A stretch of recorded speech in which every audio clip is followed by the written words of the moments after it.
I'm going to show you how to add a primary account in your booking.com extent.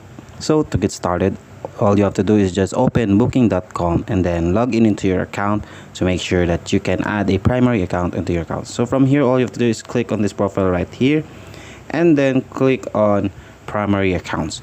And then when you click on primary accounts, it will just redirect you to another page where you can add a primary account.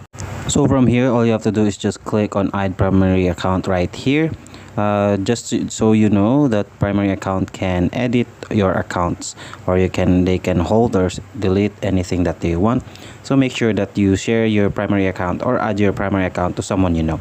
So from here, you can add a new user or an existing user. So to do that, all you need to do is just put the name and then the email of the user that you want to add. All you have to do is just input all the necessary details right here from name to email, and then once you click done, you have to click on send invite.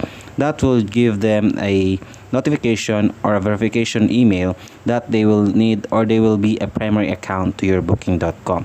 So from there, that's it. That's how you add your a primary account in your booking.com extranet.